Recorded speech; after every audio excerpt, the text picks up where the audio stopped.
as well this Monday evening, and on the app, your smart speakers, and on the website. And a football theme continuing on the show this evening, but we're going to talk to someone who is making his name as a ref across Wales. He's been doing it for coming up to 20 years as well. Tom is from Clarveson Road, Tom Bevan, and he's with us now. Evening, Tom. How are you? Good evening. I'm very well, thank you. Listen, it's great to have you on the show, and it's good to get a ref's perspective and just to hear a bit about your story, really. You've been doing it for some time. What made you go from playing to wanting to be a ref? So when I started refereeing, I was about 17. I'd done a lot of youth games when Haverfordwest were playing in the McWhirter League all those years ago. And then I played for Clarveson Road on Saturday. Then I had 2 incidents in the space of about 4 weeks playing in goal for Clarby. Home to Johnston, I had a knock to the head playing in goal, which I ended up in hospital. And then about 4 weeks later, virtually exactly the same thing again happened down in Tenby, and I ended up in hospital with concussion. And then the following day, or a couple of days after, I received an email from the FAW appointing me to the FAW Cup, a second round game between Newcastle Emlyn and Uwick, Cardiff, as they were now, Cardiff Met, on the line. So I spoke to a couple of refereeing colleagues, and with the injuries I had, I thought, well, I'm still young enough. Let's give it a go, and that's where it all sort of took off from then. And it's really grown, hasn't it? Because you were saying at the moment you're reffing up to Cymru North and South level. I know you're keen to move up into the Cymru Prem as well. What's that kind of step up been like, and has it got tougher as you've moved up the pyramid? Yeah, so I was very lucky. Not long after, probably after 2 years of refereeing, I was lucky enough to get a place on the refereeing West Wales Refereeing Development Group, which was run by Mark Whitby, who still plays a big part in the refereeing team in Wales. And at the end of those 2 or 3 years that I was on there, I was promoted then to level 2, which at that time meant you refed in the Welsh League Division 1, 2 and 3, but you also ran the line in the Welsh Premier. So got to run the line up in places like Rhyl, Bangor, done some cracking games up there. When the new gradings came in then, and you had to decide whether you're going to do refereeing or assistance as a speciality, I decided to go down the refereeing route. So then you had to make that decision. So I took the refereeing route, and I've probably been, I'm not far off 12 years now, I think, at tier 2 level in the Cymru South. Excellent. Let's go to the guys in the studio. Fraser.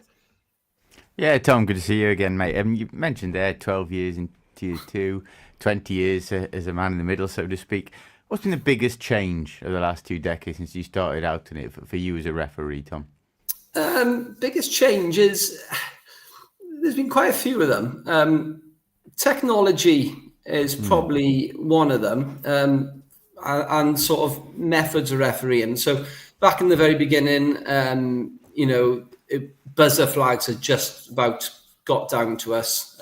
So, as an assistant referee, you have, the referee wears a pack and the vibration if you press the flags. That then progressed. Then the foam come out then for marking out 10 yards. And now the comm sets. So we first had the communication sets in the Welsh Premier League probably 5-6 years ago. But now they've become readily available, and we use them in tier 2, which makes a massive difference. It's hard with them to remember that they're an aid, not to be relied upon, because sometimes you'll be reffing and your comms will just drop out. Then you're reverting all the way back to the proper old-fashioned way of reffing. But that's probably the biggest change I've seen, with obviously law changes along the way. Something else that has changed the dynamic, not just for referees, obviously for players and coaches as well, but certainly changed the dynamic of how football is discussed, is social media. Now, you see both sides. There's the obvious drawback of perhaps referees receiving, unjustified abuse or almost foul mouth abuse on social media. That's maybe a different issue to what I'm talking about now. But I always thought at first that wasn't necessarily helpful for officials, because if you have made a genuine mistake, especially at local level where you're not always talking people who are fully qualified, the last thing you need is it being caught on a camera phone and reposted. But then, I changed my view on this slightly last year. There was an incident in the Senior Cup semi-final where Stefan Jenkins, who you know well, up-and-coming ref, and he gave what appeared to be a contentious semi-final offside decision, or didn't flag for offside, I believe. It involved Clarby, actually, game between Clubston Road and Carew. Clarby getting to the final. Your mate's there, and we know what happened after that. But there was actually then, I think it was a photo or footage taken that went on social media proving he was right, which actually completely vindicated his call. So I thought, okay, maybe this can be helpful for referees. Is social media something, as officials, you're all now very, very aware of, or is it something you just have to choose to ignore? Absolutely. It's a massive part of the game, really. There's a few instances throughout my career where I've been on the end of some unsavoury stuff. Some clubs post it. There's been people who've I'm on Twitter, but I'm not a massive sort of user of it. But someone had actually searched me down on it after a cup game, a North Walian team, and just sent me a tyrant of abuse. But what I will say in those instances, the FAW are very, very good and very proactive in protecting you. But also as a referee, you've got to be very careful of your opinions you put out there across the footballing sort of, and especially refereeing maternity, because they're also monitored as well. There's been a number of referees who've been suspended, disciplined because of comments made on social media. Sounds but then, as you said, like Fraser, being a sports journalist. yeah. But as I said, Fraser, with the incident in the semi-final, when that footage comes up and supports you, as a referee, is nothing. It's one of the best feelings, because you have that one instant to look at it and you see it. You take that picture and you think, right, and then everybody is shouting at you and you're thinking, God, have I seen that right? An instance on Saturday, there's an incident with the goalkeeper. Player hurdled him. I seen clear air between them, and next minute the keeper's out on the floor, cold. And I'm thinking, has he caught him? I've watched it all the way through, but it just starts playing in your head. So when you see that reassurance, it does make a big difference to your confidence. Yeah, Gordon. God, Tom, I go right back to the beginning with you, don't I? That's the thing. I tell you. I know your dad. I know your dad, Hugh, well, obviously involved with Clarby Road, and I know your brother Richard from banging in goals, and he still turns out for the seconds team and still scoring goals. I was just going to say, I remember you starting out as a quiet sort of, a bit nervous, I think, but being 17, you would be up against some of the players that you would have come up against in Division 1 at that particular time, or even the lower divisions. Who give you the inspiration to? I know you had the incidents with what you just told us, but who inspired you to take up the whistle and follow it through? What give you that encouragement? Because I know Brian Hawkins, the late Brian Hawkins, was very much involved then as well. So I was wondering if Brian has any sort of input as well. Yeah, absolutely. It's a bit of a strange one. Sort of, it all fell into place, as in, I sort of made my decision, and that was it. I was going to referee, but there was tremendous support from the Premiership Referee Society. Yeah, absolutely brilliant bunch of lads. Any problems, have a word. You can sound everything out to them. They'll come back with advice. Brian Hawkins was absolutely tremendous during my development as a referee. Yeah. Pick up the phone to him. I'd be coming back from games, some absolute humdinging games, thinking, my word, what has just happened there? And he'd be like, no, you just keep on going. You'll get these games. These are the games that make you or break you. Yeah. And he's absolutely right. And I had a lot of time for Brian. And even when I wasn't refereeing Pembrokeshire so much, I could still ring him and have a chat with him about, about refereeing in instances and scenarios. At the time there was, of course, Kevin Bowen. I remember Kev. Yeah. Was on the same level. We were both on the level together, so a lot of times we travelled together. Me and Kev were good pals. Sounding things off each other's games because we both be reffing in different parts of South Wales and with different assistants. A lot of the time now we seem to travel as a team. Myself, Di Badger, and then I've got to look after James Olliott as well, unfortunately. But somebody has to at the end of the day. I'm just talking about Pembrokeshire, Tom. Obviously, you have a close association with the Pembrokeshire Referee Society. I was just thinking, the holy grail for all Pembrokeshire referees is to referee a senior cup final. I do recollect, unless my memory's completely gone, you did do that, didn't you?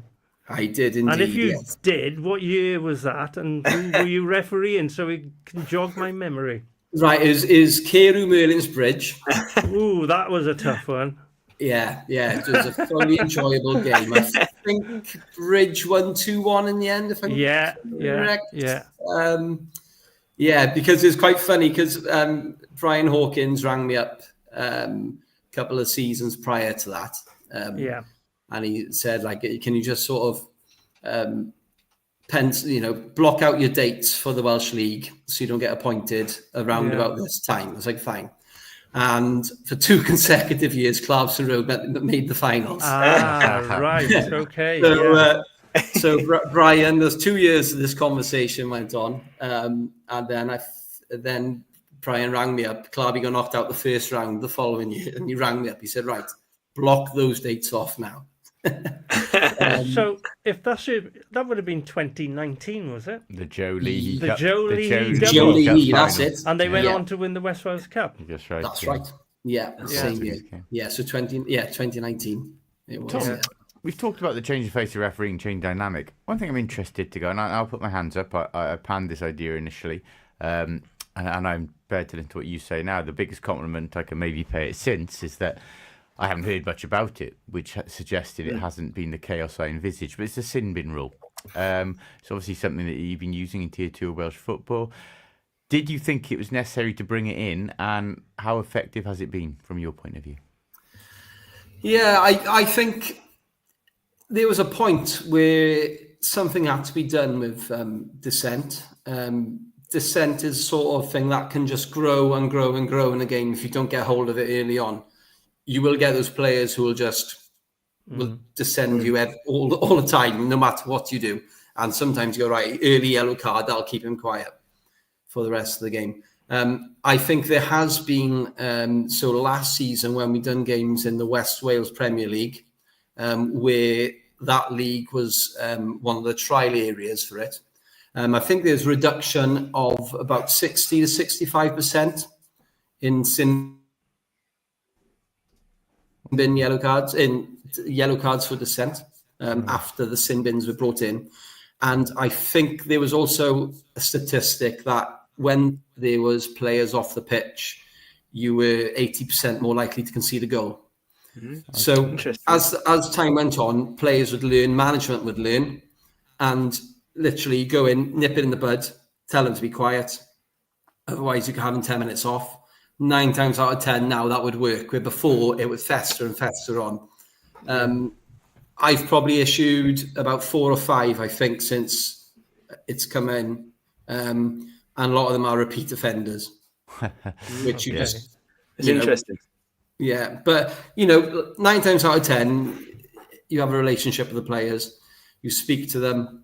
9 times out of 10, they respect you.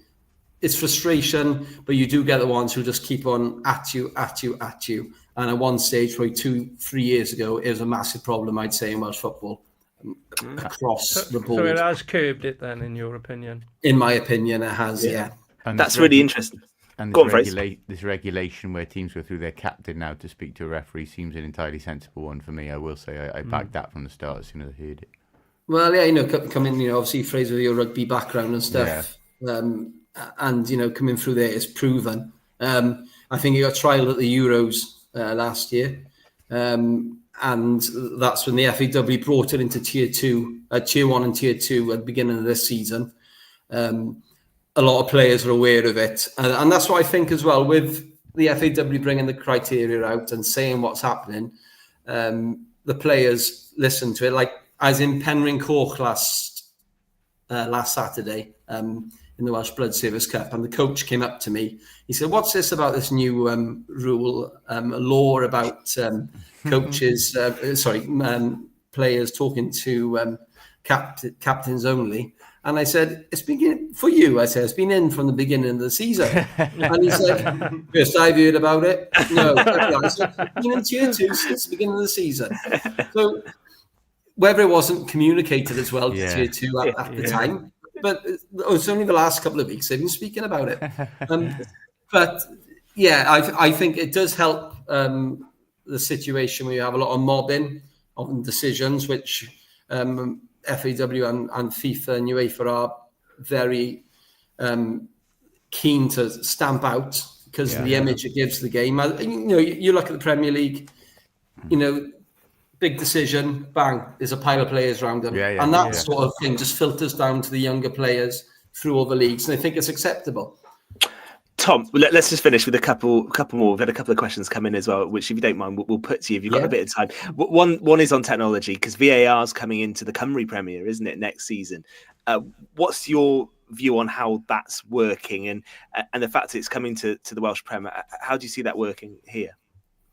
Yeah, so the VAR Lite, I believe, is coming into the Welsh Premier League. There's been a lot of the lads in Tier 1 have been doing a lot of training with regards to it. I think it's going to be a massive step up, and it's going to be a massive change in sort of protocol for refereeing and how decisions are made and sort of discussed. That's going to be a big difference.